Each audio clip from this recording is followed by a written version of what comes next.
الحمد للہ وکفا وسلام علی عبادہ الذین اصطفیٰ اما بعد۔ محترم بزرگوں، بھائیوں اور نوجوانوں، السلام علیکم ورحمۃ اللہ وبرکاتہ۔ آج ہمارا عنوان ہے شق صدر کے اسرار، پارٹ نمبر 1 اور سبق نمبر ہے 127 127۔ دیکھیے دوستو، پہلا سوال یہ ہوتا ہے کہ پیارے آقا صلی اللہ تعالی علیہ وآلہ وسلم کے سینے مبارک کو شق کیوں کیا گیا تھا؟ وہ جو واقعہ پیش آیا وہ کیوں آیا؟ اس کی توجیہ بیان کرنے کی ویسے تو ضرورت بھی نہیں ہے، اللہ کی طرف سے ہوا تھا، لیکن اگر پھر بھی کوئی شخص اس کو سمجھنا چاہے تو ہمارے بزرگوں نے اس کی توجیہ اور اس کی وجہ بھی بیان فرما رکھی۔ دیکھیے، حلیمہ سعدیہ کے یہاں زمانہ قیام میں پیارے آقا صلی اللہ علیہ وسلم کے سینے مبارک کو چاک کر کے دل مبارک میں سے ایک کالا نقطہ نکالا گیا۔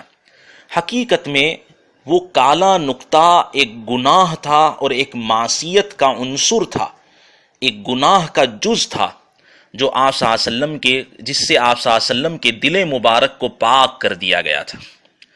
اب سوال یہ ہوتا ہے کہ اس گناہ کے مادے کو ختم کرنے کے لیے برف کا استعمال کیوں کیا گیا؟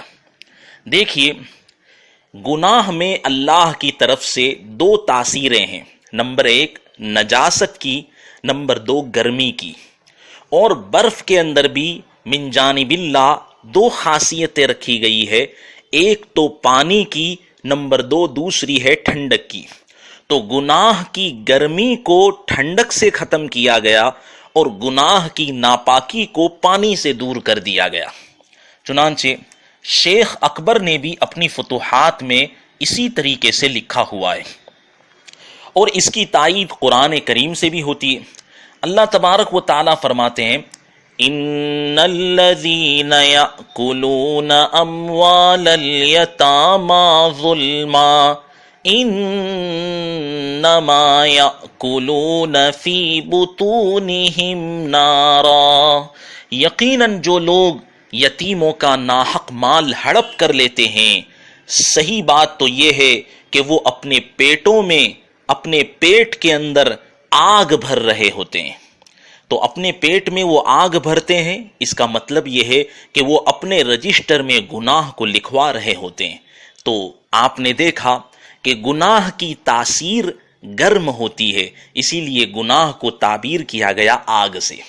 اسی طرح سرور دو عالم صلی اللہ تعالی علیہ وآلہ وسلم کے ارشاد مبارک سے بھی اس کی تائید ہوتی ہے کہ گناہ کی خاصیت گرم ہے اور گناہ کی خاصیت نجاست کی ہے۔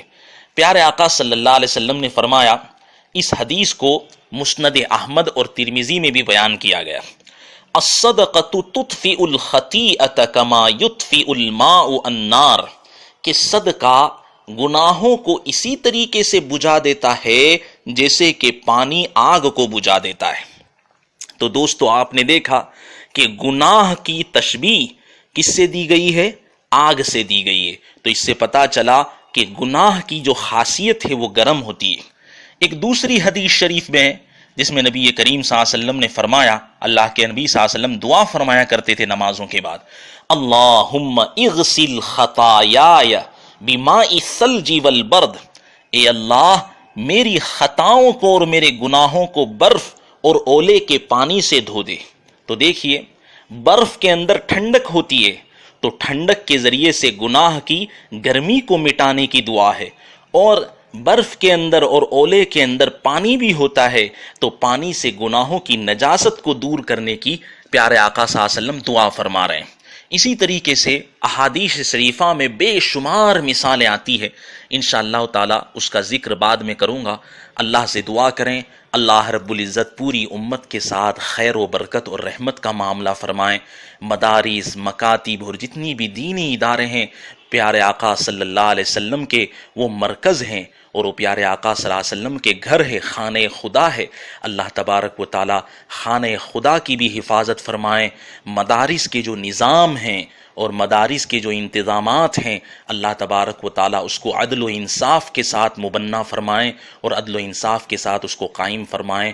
آمین. وآخر دعوانا ان الحمد للہ رب العالمین.